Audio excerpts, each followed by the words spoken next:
Yo, hey revolutionaries. I'm excited to bring you this week's episode with Jose Luis Marin, who's originally de España, from Spain, who's recently been able to quit his job and go full-time running his e-commerce store because he's cracked the code on influencer marketing and alternative methods of driving traffic.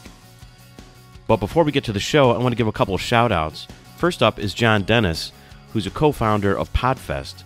So last week I gave a shout-out to Podfest and Chris Comitsos because I was recording it down in Orlando when I was there. Failed to mention John, but I wanted to set the record straight since I now know that John and Chris co-founded Podfest, and it's an amazing conference. Everyone should check it out, and I wanted to give John his due.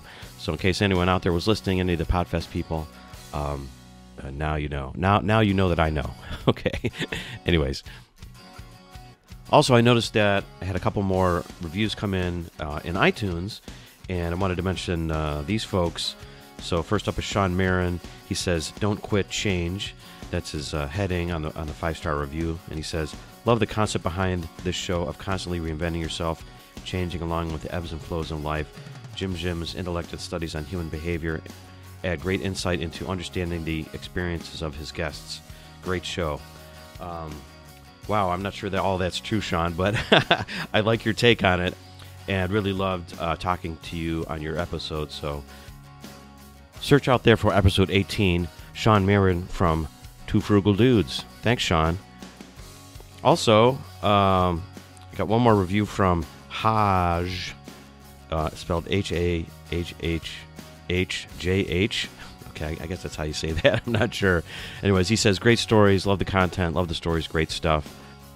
Thanks again for people that are giving reviews and listening out there. Really appreciate it, and helps the show grow and helps people find it when they're searching in iTunes. So if you're getting some value out of the show, just a reminder, leave a review, and chances are I'll be giving you a shout out soon. And speaking of shout outs, I want to give a special shout out to Jose, who in this episode takes us really into his mind and tells us about this out-of-body experience that he had where he's sitting around with friends one holiday season thinking, who's going to be successful? Who's going to do something special with their life? Is it going to be me? Or is it going to be one of my friends? And realizing, if it's going to be me, I'm not on the right path right now. I'm telling you, you got to listen to this episode. It's really great. So let's get to it. Here it is.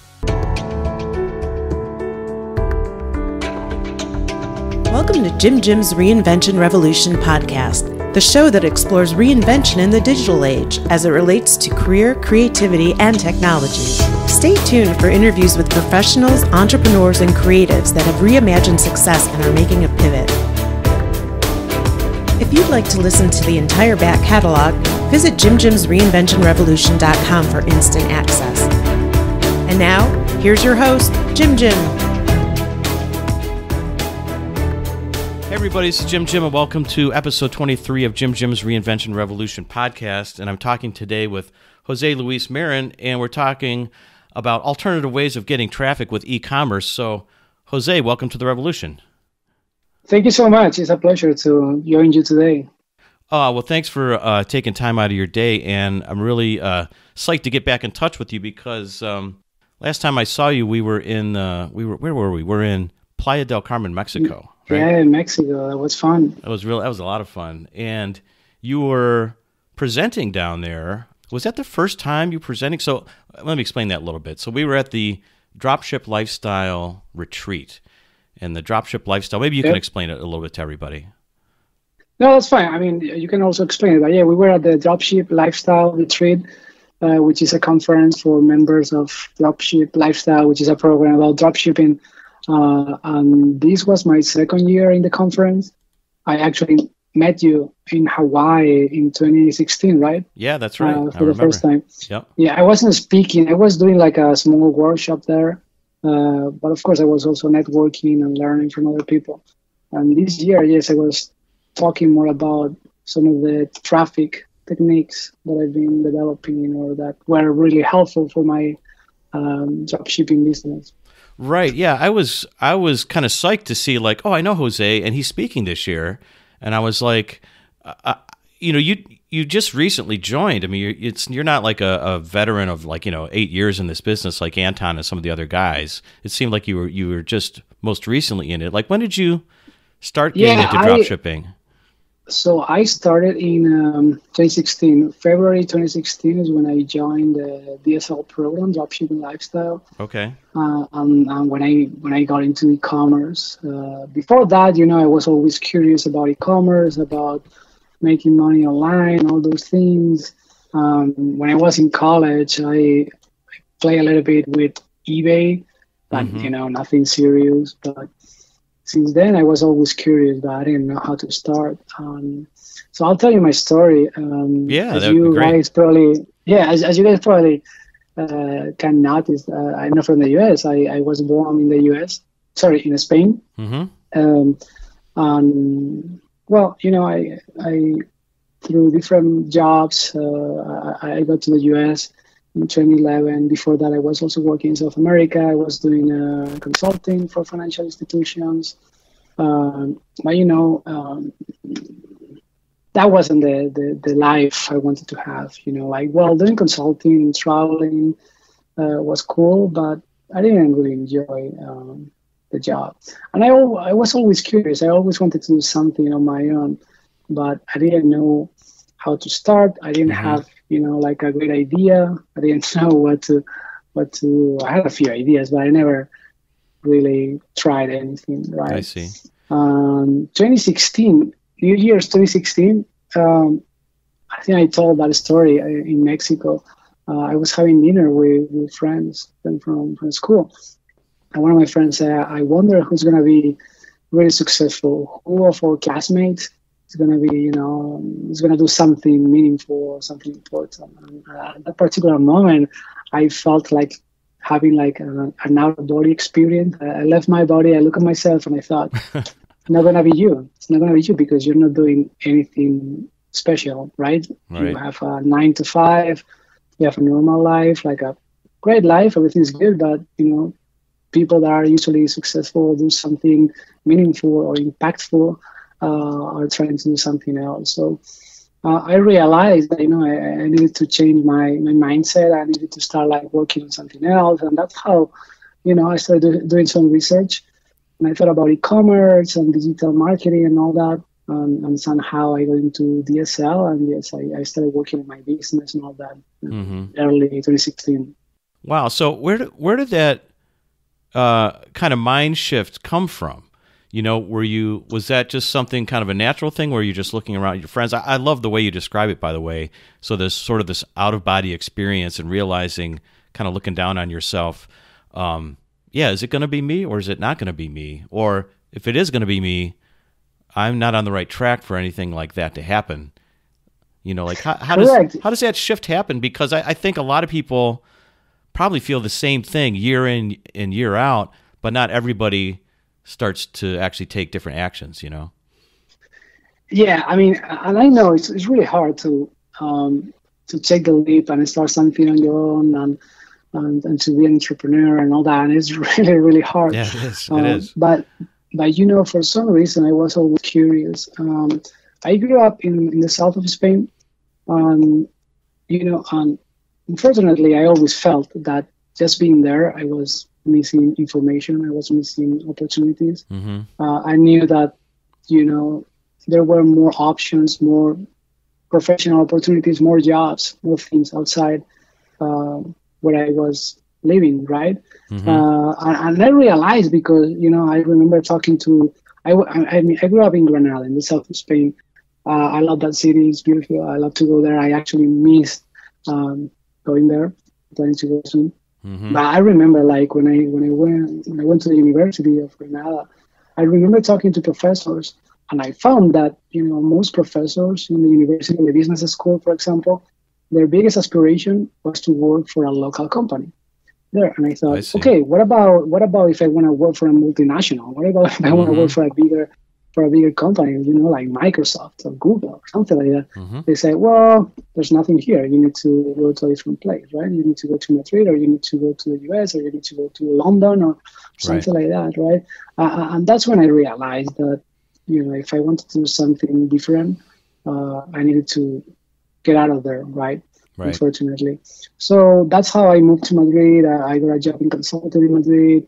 And eventually, through projects and I guess busting my ass and a little bit of luck, I got offered a project in the US, and I was planning to come to the US to work for this client for 6 months. But luckily, the thing got extended, and later, talking to people that were running operations in the US, I was able to get an opportunity to stay longer. So I was always curious. I always wanted to do something bigger than myself, I guess. I see. Or I didn't really enjoy working for someone. I wanted to do something on my own, but I didn't know how to start. Right. Well, you think you have to work when you're working in these big corporate jobs. I mean, you're spending a lot of time, a lot of energy. It's a lot of effort. And at some point, I think a lot of people think, like, if I'm working this hard, why can't I do this for myself? Why can't I work for myself this hard? And at the same time, you're building a legacy or you're building an asset that maybe you could eventually sell, like, building your own business, for example. Something that I learned in my short entrepreneurial journey is that sometimes we want to do something, but we don't do it because we have some internal fear, or, we are shutting ourselves down, Right. I want to do something, but I don't know how to start. I think it's going to be more difficult than what it really is. Or I think that I need to be smarter, or I need to have money or something like that. So we don't really start, we don't really take any action. We don't really try to do anything. I remember, I think right before I started with, the sell, I remember seeing some friends that start some businesses, and I thought, I don't think these guys are smarter than me. I think that the only difference between someone that was able to build a business is having some success and myself is just that they tried and I'm not trying. Right. And that's why, I decided to change my mindset, start taking actions and to try something. And, I started with e-commerce and that's how I got, Right. with the dropshipping and all that.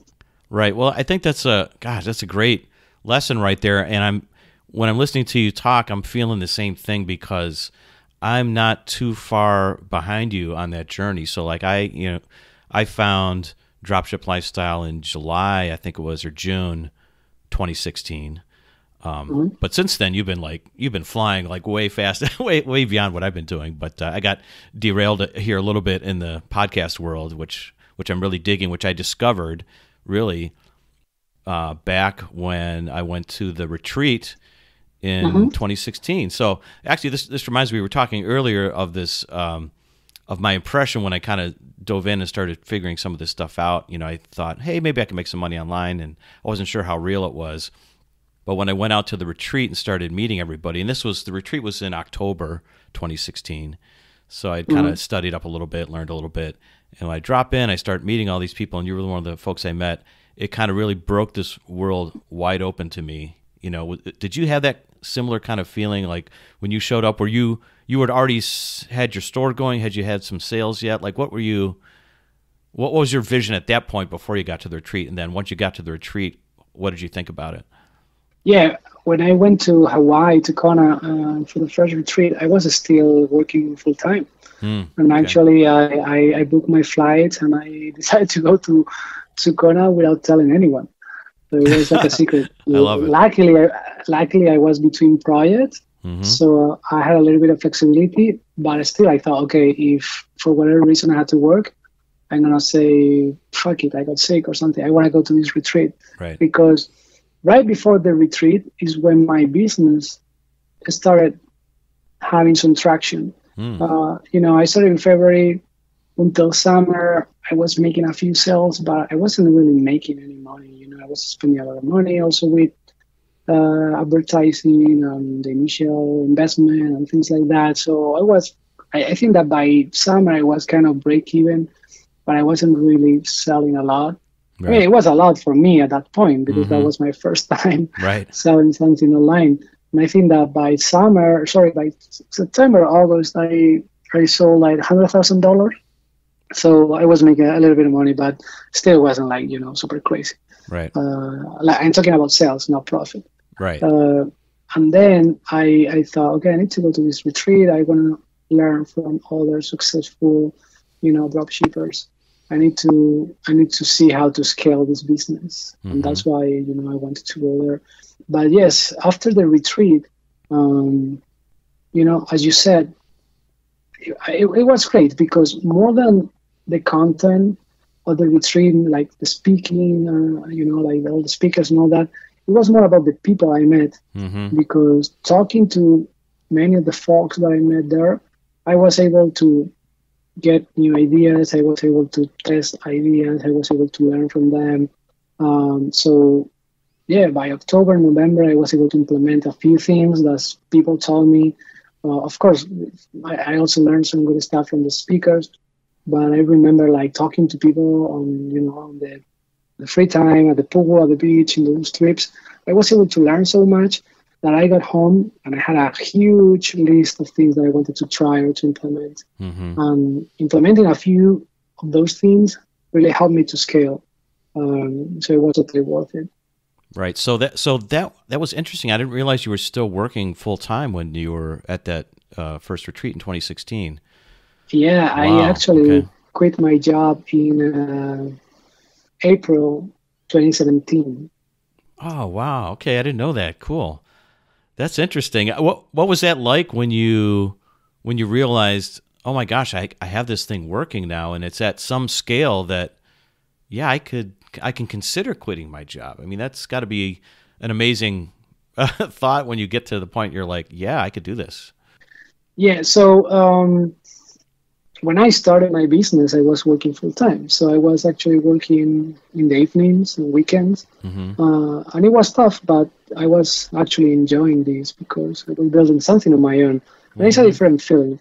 I've been in consulting, I've been working long hours. I was working all night in a project. And that was miserable, especially because you're working for someone else, you're working for a client, or you're working for your boss. And nobody's going to actually reward your time. Right. But when I was working in the evenings in something that was my own project, I really enjoyed that. It was a different feeling. It was my own thing. So it wasn't that difficult. But it was tough, like to be working full time and at the same time trying to run a business. And actually, I was in consulting and I was traveling Monday through Thursday. So most of the times during the week, instead of going back to my hotel room and go to the bar and watch football or Netflix, I was dropshipping in the evenings. Yeah, working in the evenings. That's awesome. Well, you know what? I think working in that job that you had, though, and maybe, tell everybody what your specific, background is. Was it because I think it was a business job or finance or something that you were into, but it does train you in terms of like, your work ethic and your focus and understanding business. So, you got something out of it. But what was your background? Because it's a pretty intense gig that you had. And I feel like a little kinship with you because I do consulting as well. So what was your area? Yeah, like when I got to the US, I was doing more financial consulting. I was doing, it was more like management consulting, but for financial institutions. So I got to the US because I was doing project for Santander Bank. And they acquired Sovereign Bank in the Northeast, now Santander US. So I was working in all kind of projects like risk, operations, reporting, things like that. I didn't really enjoy the job, but I enjoy like experience and learning and all that. And then when I started with dropshipping, that was right after my MBA. I did an MBA in Emory. That was something that also helped me to stay in the US, right? Because when I got to the US, I had a working visa, but I wanted to stay. I wanted to find a job. It's not that easy when you are an immigrant, and I'm actually an immigrant right now, although I'm permanent resident. But, I thought, okay, I always wanted to do an MBA, so I'll do one in the US, so that way I can extend my visa. I can apply for jobs and things like that. So then I was working for another consulting firm, more on the IT side, and I was doing a few digital transformation projects, but nothing compared to what we do in ecommerce, right? It was more like for big clients, thinking about how to improve some of the ways they were connecting with customers in the digital world and things like that, but it was very different. Yeah. I didn't see myself there forever. I didn't see myself, like pursuing a career within a consulting firm in the US, and I didn't really enjoy the job. So that's why I wanted to do something. So I had that motivation. I had the motivation of working on my own thing. And I think that another trigger that I had back in 2016 was that I wanted to buy a sport car, a BMW, I remember. And I thought, I could buy this. I could get a loan. I can always finance this and get it. But I thought, do I really deserve this? Not really, because Right. I still have student loans, right? So it wouldn't be smart to buy a fancy car that I don't need because I already have a car. Right. So I thought, okay, I'm gonna try to make some extra money so I can buy the things I want that I don't deserve right now. So, I had a few motivations there, maybe, but the main one was to do something on my own. I see. 2017, my business was doing better. Like March, April, my business was doing better. I remember I was traveling actually to Austin, so I was able to connect with some of the DSL members in Austin where I was working for this client. Did you go to are you talking about the marketing expo that Anton ran? Well, in that Austin? was in May. That was in May. Yeah, that was in May. I went to the expo, but I'm talking about meeting with Adam that used to work for Anton. Okay. With other DSL members in Austin back in January and February 2017. I gotcha. Okay. Because I was doing a project for a client there. So in the evenings, I went to see them and I met with some guys. Oh, I see. Cool. And I got the motivation. Yeah, I saw that people were doing okay, that people were trying to learn. Some people knew me through the forums or the Google, the Facebook group. So they wanted to meet with me to learn more about what I was doing. And I remember that those days, every morning I was going to the office. I was sitting down there and just looking around, seeing people working in that company was like, I always thought, God, I hope not to end in a place like this. Like, this is not what I want to do in my life. I don't want to wake up every morning to go to an office and work on something that is not even interesting to me. Right. That's not really your passion. Mm-hmm. Exactly. So I was getting pretty burnt out. So then by April, again, I was between projects. I talked to my wife a few times, like, hey, I think my business is doing okay. So if I quit and I focus all my time into e-commerce, dropshipping, I think I could do okay. Right. I could pay the bills at least. Okay. So by April, again, I was between projects, and I remember it was Thursday that I got a call in the morning from a guy that I knew from the firm, and he said, hey, I'm leaving the company, and I got a job in Amazon, so I need you to come to Dallas to replace me for this project, blah, blah, blah. And I said, yeah, okay, perfect, yeah, I'll go. I was looking for a project, so that's fine. After that call, I thought, do I really want to go to Dallas, wake up early on Monday to take a flight to go there to work for a client that it's not interesting to me, to spend all my week in something that, I don't care. Right. So that day I was like, I don't want to do this. And then I started getting emails from my director, he wanted to confirm that everything was okay, that I could replace this guy following week and all that. So right. he called me in the evening because I wasn't replying emails. I was like, fuck, I don't know what it is. I was thinking, what should I do?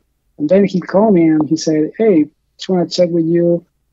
Is everything okay? So we are expecting you on Monday, blah, blah, blah. And I said, you know what? I don't want to waste your time. I don't want to waste your client's time, and I don't want to waste my time. Mm-hmm. So you better find someone else, because on Monday you have my resignation letter. And that's how I did it. Wow, that was it, huh? Yeah, and he was laughing. He was like, what the fuck? And he started laughing and he hung up. Whoa, wow. He didn't really see that coming, I guess. So, yeah, wow. Yeah, no, he got really mad. He was laughing and then he got mad and he hung up. And then he called me later just to, to understand more about that. But I said, yes, was thinking about pursuing other opportunities. And I think that now is the right time. Because my fear, was to wake up, like, let me describe it differently. Like, I was more scared about waking up one day, realizing that what I was doing, my life, wasn't, where I wanted to be, than quitting and trying something on my own. Right. When it's on your terms, you can feel better about what you're doing. Even if you fail or quote fail, to me, it's even if you're doing something on your own terms and you're not, overtly successful, it's still fun, right? You're still trying and you're still learning, and that's what life's about. Exactly. Yeah. Exactly. So that was my thought process. At least I'm gonna try. If I don't try, I'm gonna regret it. Right. Right. Well, I don't want to regret it, Yeah, no, that's what a great story, man. I love that. I'm like sitting on the edge of my seat listening to you. That's so great. No, but think about this, like I thought, okay, worst case scenario, I can always go back to the market and look for a job, sure, better or worse. Or I'll do Uber or something, I'm not going to starve. I'm not going to die. I'll figure it out. So with that thought process, like worst case scenario, you can always do something. I thought, okay, let me try. So now I'm going to try. Right. No regrets. I don't want to go back to a corporate job ever again. Right. Yeah. Now that you've kind of found this niche that you're in, it's pretty amazing stuff, really. And it's not taking you a very long time, and you didn't have a big background in e-commerce. That's the amazing thing to me, that the internet is offering everybody these days. That's kind of my message of the reinvention revolution, that there's stuff out there that you can grasp, that you can learn quickly, that you can monetize, and it's amazing that you have this chance now to live a different type of life, Yeah, I totally agree. There are many opportunities. There are many things you can do. There are many ways to make money online. Mm-hmm. Maybe you're not going to be rich, but you could pay your bills doing things online. Yeah, you can pay your bills, and you can align it more so with something that you're passionate about, a topic or an interest, Yeah, and I don't think it's that difficult. You just need to spend time, be persistent, work hard. Like, people ask me, okay, what do I need to do? Where should I learn? Or how much money do I need to spend, and how much time? Right. And it's like, I don't know. It's gonna depend on you. Because there are some guys that can do these pretty fast, and some others that take more time. So, but I will tell you that there's no secret. I don't think I am smarter than anyone. I didn't have more money than anyone. I didn't have mentors. I didn't have connections. I didn't have like a rich daddy. It's all about being persistent and having a goal and working hard for getting there. Yeah, just having a willingness to go after it, really. And then when other people see that you have that will, then they're open to helping you. They're open to those conversations too. So that, I think it's an upward spiral at that point. Yeah, exactly. I didn't know anything about e-commerce. I didn't know anything about, like digital marketing, advertising, or things like that. But if you're willing to learn, you can learn all that today. So that's what I did. Yeah, so let's talk a little bit about that. That's one of the things that was amazing to me, was I knew that you were not much farther ahead of me, like back in 2016, and it's only been a little over a year or something like that. That now you're presenting at the Dropship Lifestyle Retreat, and I was looking. Mm-hmm. I actually looked up your speaker announcement here. I found it online here on Facebook somewhere. It says alternative ways of getting traffic, and it's got a snapshot of, for the month of January, I think it was 2017, you had 64,000 visitors and $100,000 in sales, just as an example of how your store's doing. But I think that was all based on, non-paid ads. Is that right? That's right. Yeah. So maybe talk about, maybe get into the nitty-gritty a little bit of e-commerce, explain how generally it's done with paid ads, AdWords and PLAs and those kind of things. But there's a lot of organic SEO techniques that you can use, which now you've cracked the code on, man. you know how to do this now. So maybe go over that a little bit for everybody.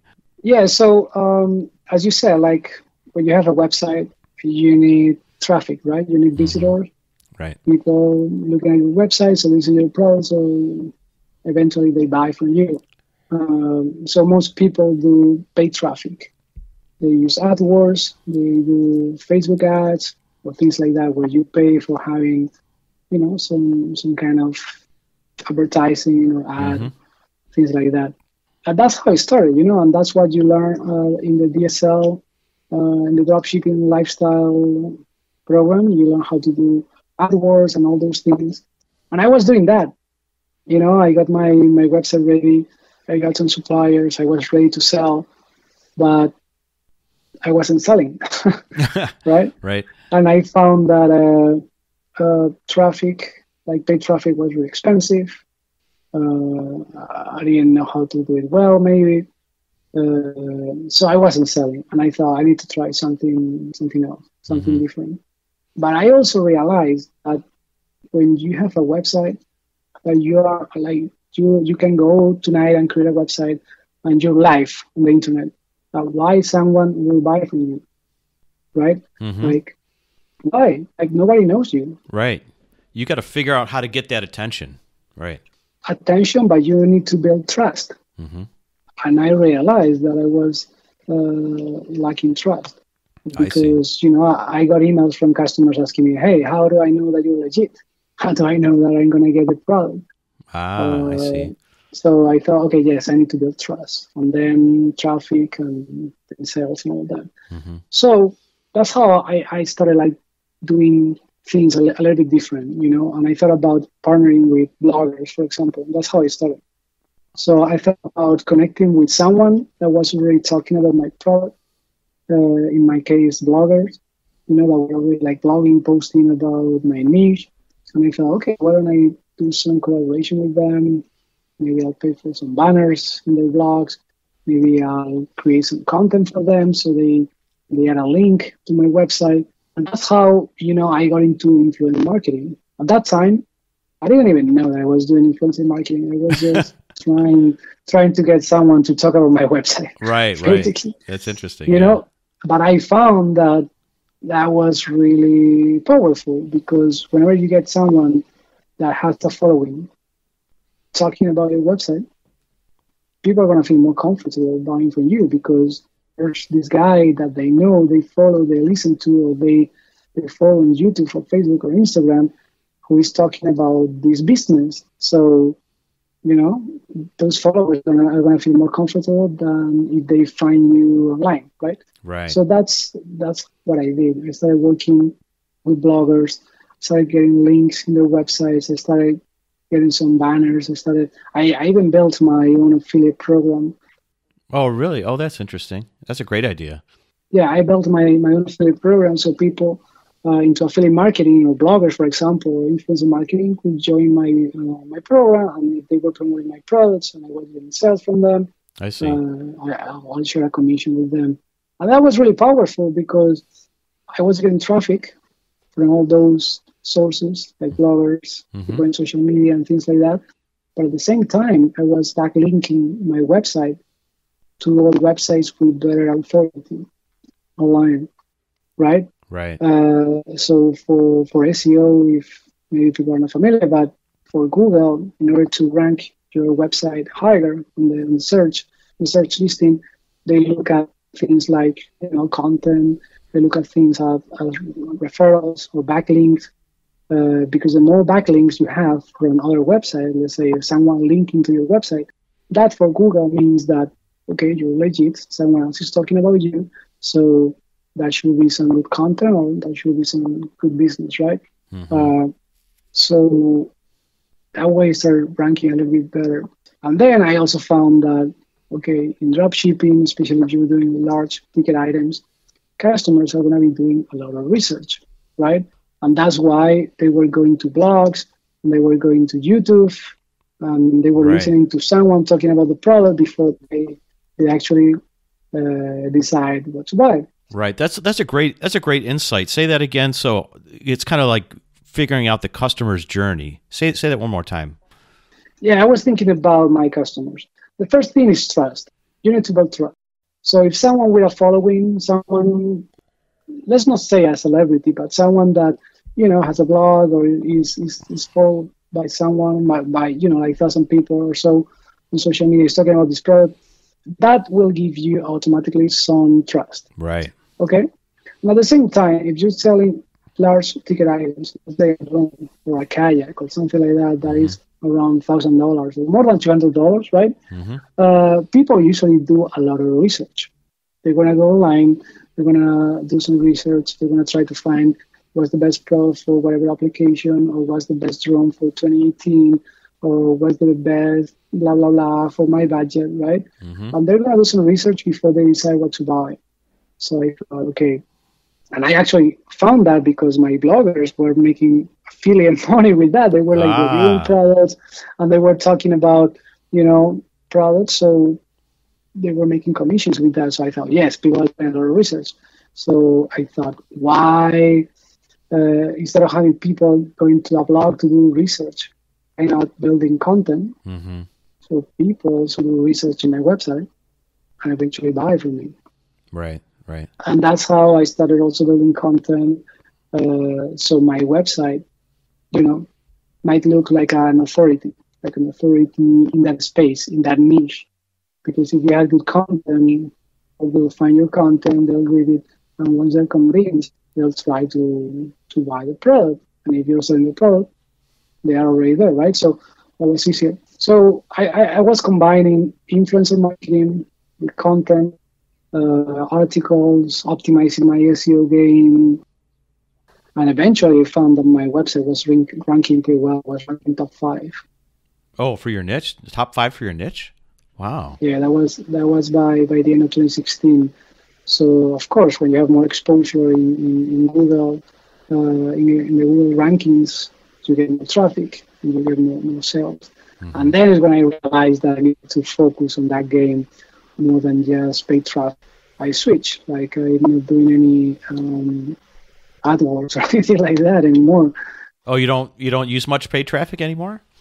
I do AdWords. I don't do Facebook ads for my main store anymore because as I said, I found that with affiliate marketing, I was getting the right traffic, which is people that are already doing some research about that niche and are passionate about that product, right? Right. So that's been better than AdWords, in my opinion, because they're following to someone talking about the product, and whenever they decide to buy, they'll go to that company that the influencer is recommending, right? Right. So I found that was very powerful, and at the same time, content was helping me to rank pretty well. So now all my focus is in the SEO game, influencer marketing, and things like that. And that's how I was able to build a lot of traffic, at the same time trust and sales. Actually, I posted on the Facebook group a couple of weeks ago. I was a little bit lucky with this, I guess. One of my influencers, let's say affiliates, was posting on social media, and somehow one of his posts in Twitter got kind of viral, got retweeted by many people, because it was kind of funny. So I got insane traffic. Yeah, I'm looking at it. I got it pulled up here, actually. It says 22,315 visitors. This is just in one day, January 15th. Yeah, and everybody's commenting like, what the hell's going on? That's huge. So that was the first post. I stopped posting later, but I got right around 8,000 visitors in a single day. Awesome, man. That was insane. And of course, I made sales. Right. Yeah, I think this goes back a couple of weeks when we were trying to connect for the podcast, and you were like busy because you got all this traffic, and then you had to respond to all the orders. Exactly, yeah, because I was getting a lot of emails, I was getting a lot of chat. Right. My team was swamped, and I was also very busy with trying to take advantage of that, because you never know. That was something that I was expecting. Like January is usually like a really slow month, right?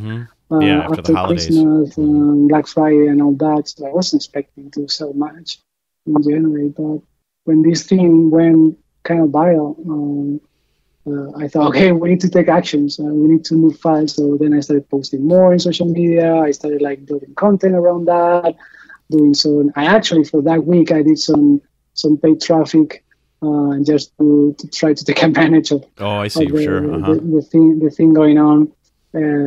So that was fun. I bet it was, man. Kind of a rush. You're like, whoa, what's happening?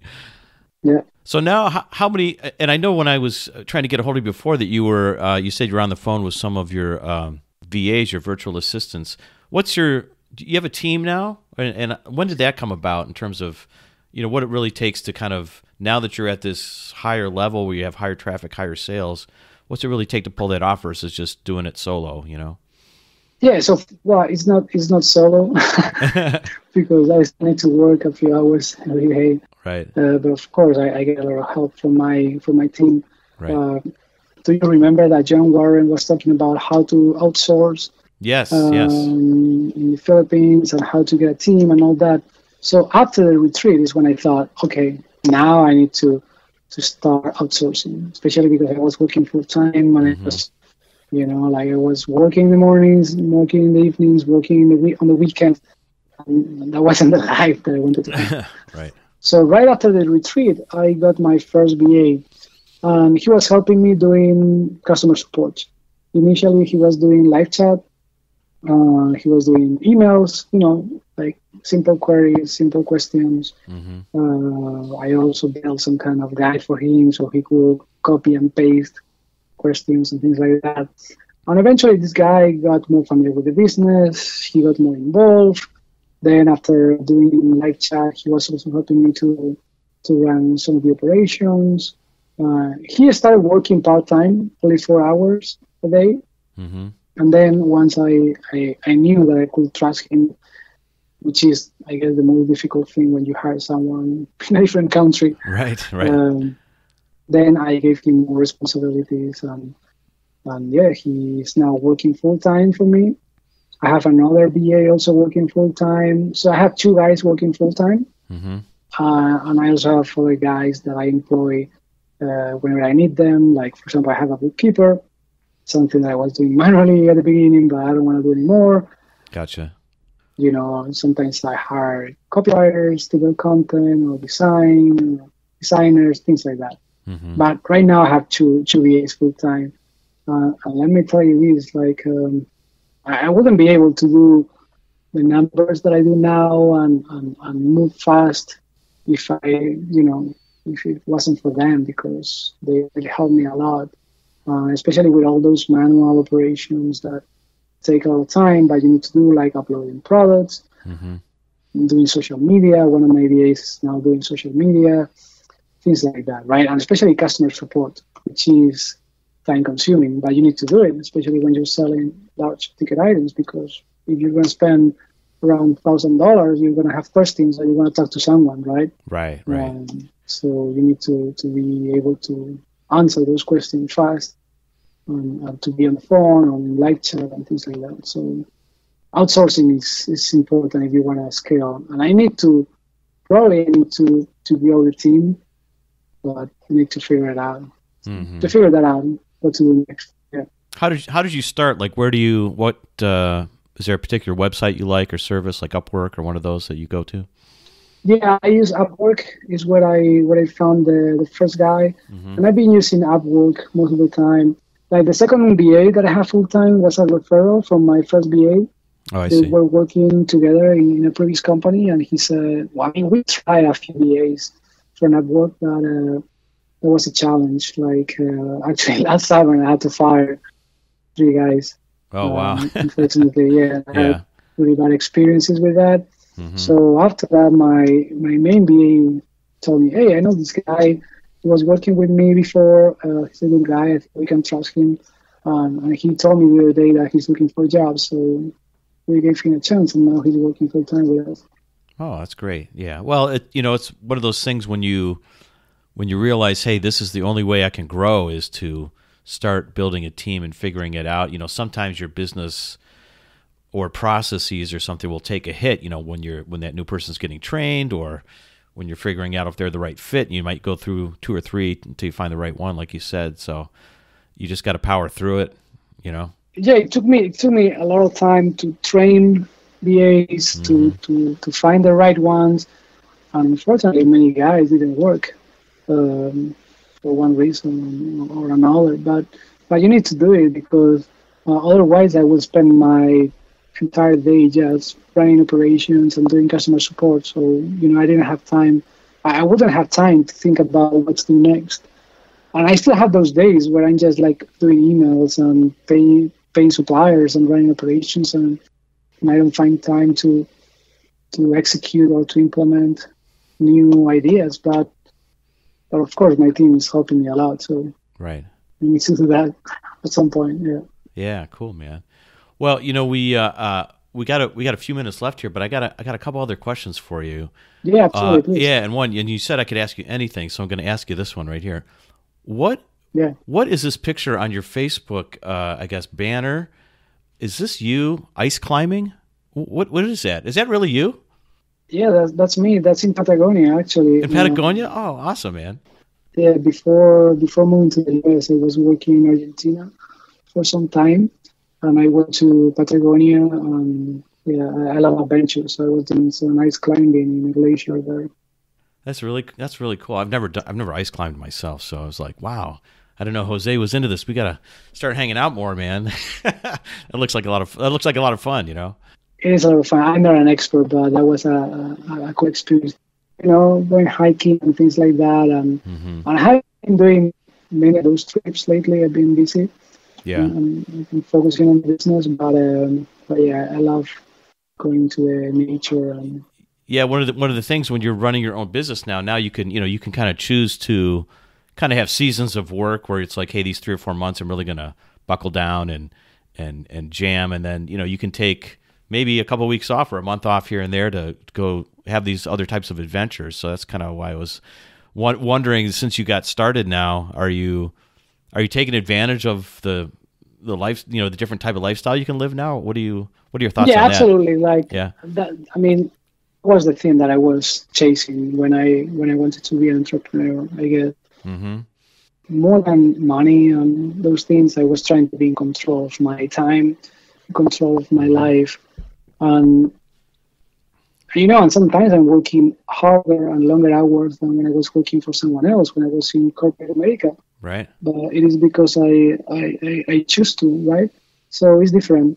So yes, now I can paddle whenever I want. I don't need to ask my boss for the result. So right. That's always good. And the great thing of this business model is that you can work from anywhere. For example, next week I'll be in Los Angeles for 5 days. So yeah, of course I'll be working. I'll be spending a few hours in my business, but I can decide when to do something else. So right. That's good. I don't have a schedule. I put the schedule myself, and I'm trying to follow schedule because before I was a little bit disorganized and I was working late at night and weekends and things like that. But now that I'm doing this full time, I'm trying to have some schedule so I can have some social life too, and I can have dinner with my wife and maybe watch Netflix or hang out with people, instead of working all night. So. Yeah, that's great that you're able to scale it, but also kind of get the right balance of whatever lifestyle you want too. Now it sounds like you're in that position to do that. So that's really cool. I've been working a lot. Like for the last few months, I've been working a lot. I haven't been having so much fun. Like, I mean, I can't complain, but right. I know like partying every weekend and going on trips all the time. I decided to work hard during Black Friday. I decided to work hard during Christmas.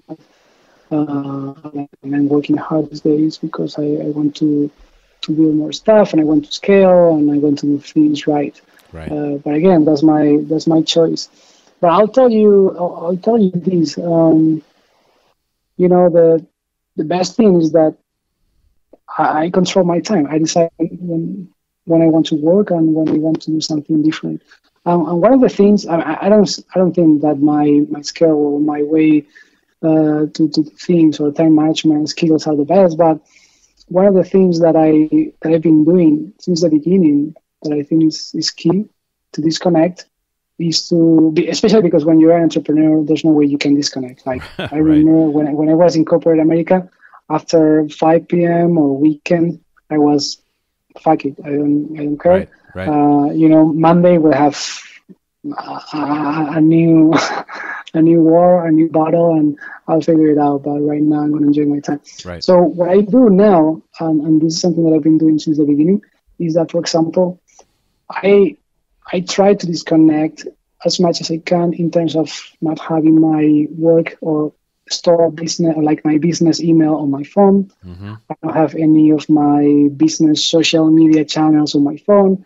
I don't have the Shopify store, the Shopify app in my phone. So that way I disconnect, like if today I decide to work 4 or 5 hours, I'll be working during those 4 or 5 hours. But if tonight I decide to go to have dinner or to go to watch a movie or something, I'm not looking at my phone. I'm not receiving notifications about sales, about customers complaining and things like that. Right, and I know that most people into Shopify love to have the Shopify app to listen to the ring whenever they have sales and all that. Yeah, but at the end of the day, you are obsessed. You are like waking up and going to bed, looking at your phone and looking at the business. I don't want to do that. I want to be able to disconnect. So this is my advice. Don't have any any of the business related apps in your phone, so that way you work when you want to work. Right. That's interesting. I don't think I've ever heard that from any of the other e-commerce people that I know. Because they like to do that. They're into it. They're into the digital technologies. But I think it's a great outlook, so you don't get burnt out. They love to do that. Like everybody's posting photos from their phone all the time about their sales and things like that. I've never done that because I never use the Shopify app. Because that's hilarious. No, seriously, because otherwise I will get crazy, and especially when I was working full time. When I was working full time, I had to check my 9-to-5 job email all the time. Right, so I was like, I can't be checking a second business now. Like I'm gonna get crazy with this. So I decided to disconnect. Yeah, I love this thought, and it kind of leads into my next question, which is, now that we're really into this digital age, and you've dove into this online world, is there something about technology or the different business models that are out there now that's like really kind of giving you some pause, even though you've figured it out, you're able to leverage it? Is there something that you struggle with, though? What do you struggle with out there now these days? I would say that I struggle with everything. I'm not an expert. Okay. There's always something new and there's always something to learn. And like if someone is telling you, I am an expert in SEO, I'm an expert in Facebook ads, that's bullshit, because the technology is evolving and it's moving so fast that you need to keep learning all the time. Like 5 years ago, there were many SEO agencies. Mm-hmm. And at first I tried to hire some of those guys. What they used to do and what most of them do is not working today, Right. Because Google is changing, it's evolving the algorithms and the way they do things. Facebook is the same. I've been doing a separate business where I've been running Facebook ads and all that. They're changing things every day. Every day.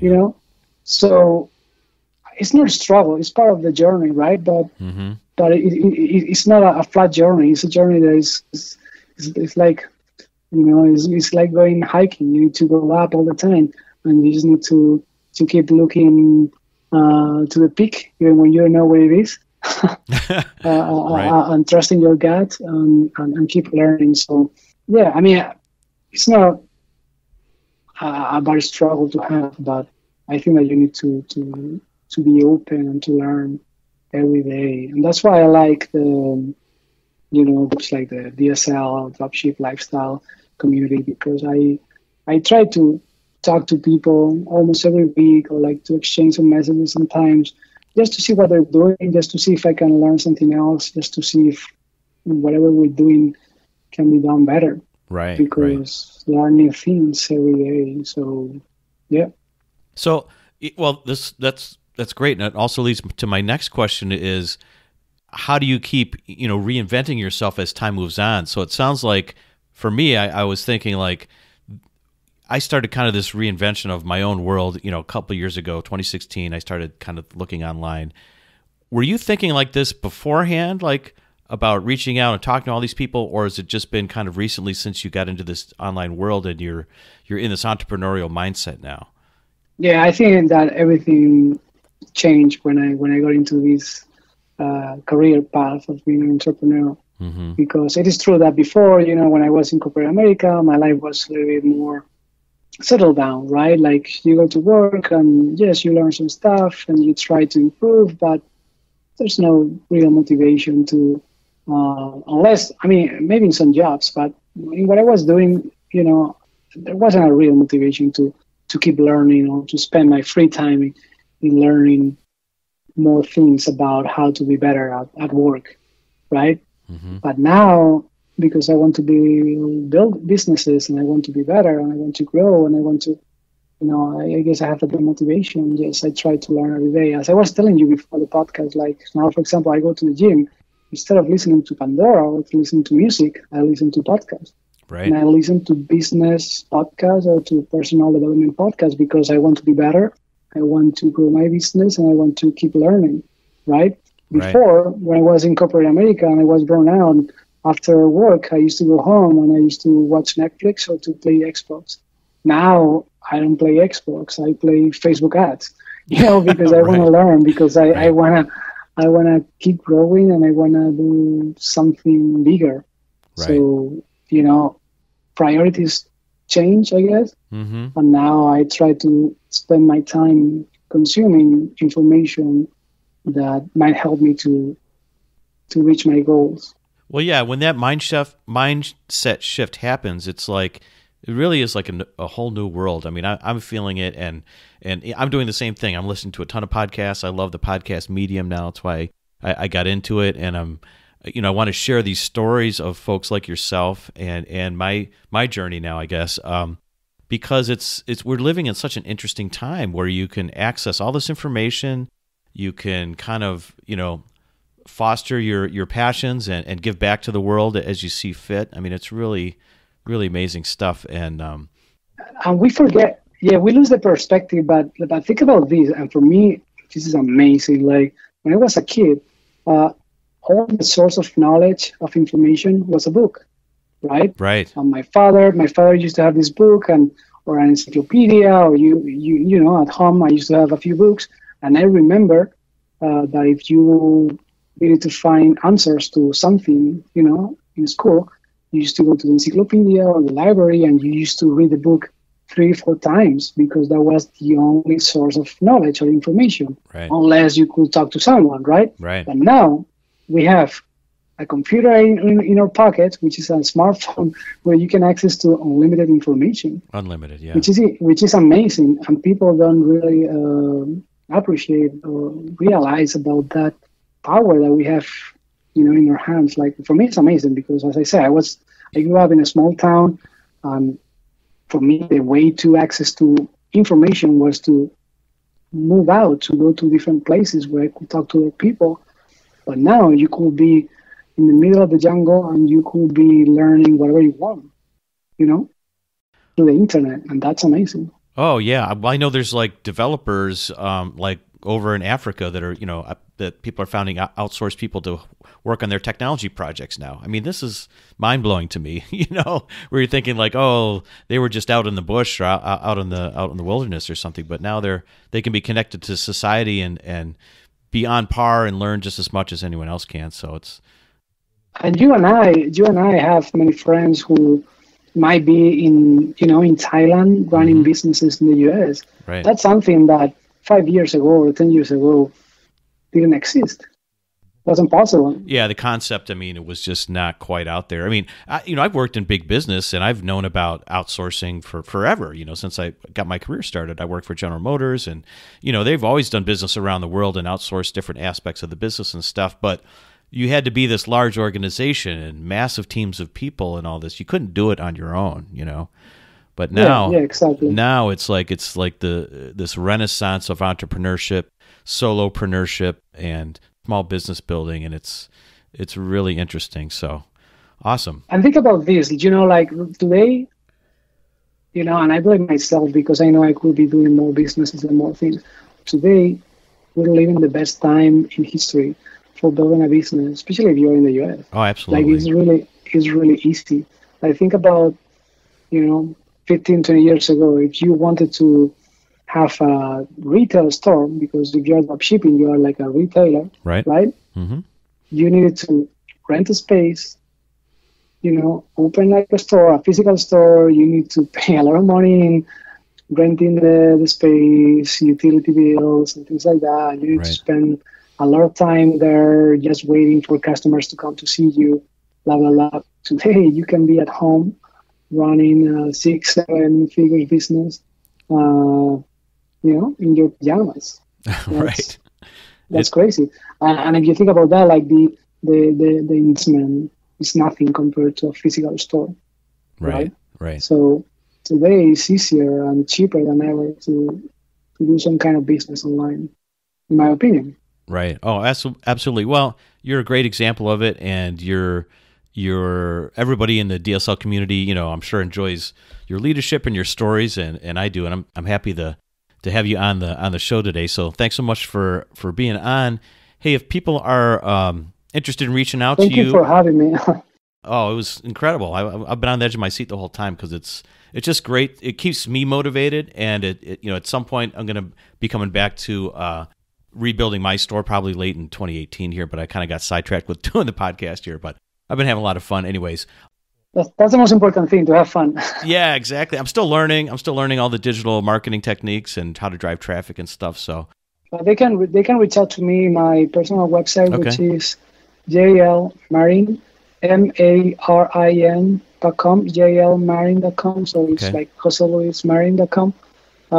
They can find me there, or in Facebook, or those places. They can always send me an email. I gotcha. But yes, more than happy to help you if you need any help with your business. And if you're having fun, keep doing it, because at the end of the day, if you're not having fun, you're gonna give up. And that's something that I learned from a guy that I really appreciate, which is a successful entrepreneur here in Atlanta, where I live. Mm-hmm. Someone that I know.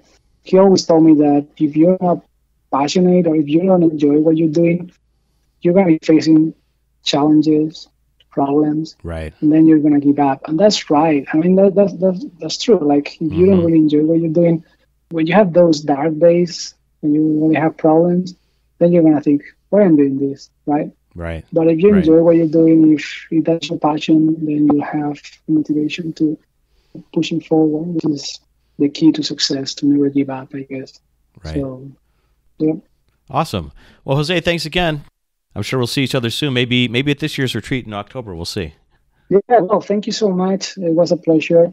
I love sharing my story and hopefully helping others and impacting others.